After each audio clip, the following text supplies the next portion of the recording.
Τα χειρότερα δηλαδή. The worst is over, and soon the prospects will be visible to everyone, and hope will be tangible.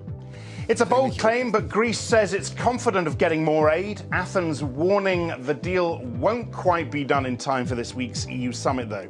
Add to that good numbers from Citi and better than expected US retail sales, and markets may find reasons to be cheerful today. Let's get straight to Alistair McCaig, market analyst, IG Index. Morning to you, Alistair. Morning. In fact, we got 4 out of 4 on the US banks yesterday. Goldman's coming up today. Markets more optimistic than nervous, right? That really is the case. I think there'd been nervousness ahead of these figures, and really it had been felt that companies had managed to outperform and beat expectations for so long. It was felt maybe this was the hurdle where possibly a few would stumble and fall. But so far, that's not the case. JP Morgan, Wells Fargo, Citigroup, Charles Schwab, all beating expectations. Goldman Sachs today. We've got a few of the other bellwethers coming in today as well. Intel, Coca-Cola, Johnson & Johnson, IBM, all coming in with figures. And if it stays to form, we're looking for a positive day, certainly in America. Then markets are going to suddenly remember this fiscal cliff and we're going to head the other way, right? Yes, I think that could well be the case. I think so, as far as the UK is concerned, we've got a few things to focus on ourselves first. Out at 9:30 this morning, we've got CPI and RPI figures. And when you realise that we're expecting CPI down at about 2.2% and RPI at 2.6%, where we've been in the last couple of years, they really are quite a bit lower levels and I guess more beneficial to the average man on the street. Auto sales look pretty abysmal in the Eurozone this morning. I mean, it's been bad for a while, but these are particularly bad. Yes, as many car manufacturers have tried to do, they've tried to broaden their sales scope and get as much exposure to the Asian markets as they can. European figures don't make good reading, down 11%, Spain down 37%, Italy down 26%. No real surprises there. But what is slightly disappointing is Germany. They're down 11% as well. And really, you want Germany to be the powerhouse of Europe. Bit disappointing, their sales down 11%. To finish up with, as the IMF talks about pulling back a little bit on austerity, as we see governments in Lithuania get in that are anti-austerity, measures in Italy, of course, bringing down income tax. Could we see Germany soften, especially when we see car sales numbers like this in Germany? Quite possibly. I guess when you go down the road of austerity measures, it's ultimately going to hurt. And we've got politicians who are making the decisions here. And ultimately, these politicians need to get re-elected. And after a while, the pain does transfer directly to the electorate. And you can understand why there's a lot of politicians making certainly soundbite noises and comments that are really saying potentially maybe a little bit of a shift of policy away from the austerity and a little bit more stimulus to boost up the economies.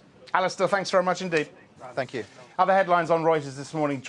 Swiss drug maker Roche beating forecasts, a weaker Swiss franc and strong sales of cancer drugs offsetting weakness in other sectors. We will talk with CEO Severin Schwan at 8:15 London time this morning. Later on, keep an eye out for Germany's latest ZEW index. The numbers forecast to turn higher across the board. China's economy in focus this week, with the latest clues coming from miner Rio Tinto. Let's get to Tara in Hong Kong. What is Rio saying, Tara? Well, Rio Tinto being cheery, a bit like your interview with Alistair in the first part anyway. Basically, they say that iron ore seems to be coming back to life. Its operations, they say, are performing strongly, and it's calling the sector the best returning commodities business in what is still a pretty tough global environment. Rio Tinto says it's committed to expanding its iron ore capacity by another 25%. This interesting, Axel, because also today we saw smaller rival Fortescue saying that it plans to boost production, predicting a recovery in iron ore price. So perhaps a small sign that things are turning around in Australia. All right. And then on the back of SoftBank's acquisition of Sprint, more evidence, I hear, of the Japanese in acquisitive mood. That's right. It seems like Japanese firms are on a roll. It's definitely a theme around this region. What we're hearing is sources telling Reuters that the Japanese financial services firm Oryx is teaming up with Australia's Macquarie. They would be seen as leading contenders to buy the asset management arm of Dutch bank Rabobank. Now, this, as you mentioned, comes the day after SoftBank and Sprint deal, which was a massive one, and it's showing off Japan's M&A record spree. People are expecting more of this out of Japan. We've got the strong yen, a weak domestic sector in Japan, and these companies are on a roll looking for buys everywhere. Very good, Tara. Many thanks. Coming up later on this morning, a radical shake-up of regulation. That's the subject of our Newsmaker event. I'll be chatting with FSA Chief Martin Wheatley on his vision for the Financial Conduct Authority. He'll be making that announcement here at Reuters, as well as Greg Clark, Financial Secretary to the Treasury, for his reaction to that. Watch it live from 9 a.m. on Reuters.com and the Reuters Insider platform. That is it for us this morning. Our pick of the day shows a candlelit vigil for Pakistani schoolgirl Malala Yousafzai, who was shot by the Taliban on October 9th. She arrived in the UK yesterday for medical treatment. I'm Axel Threlfall. This is Reuters.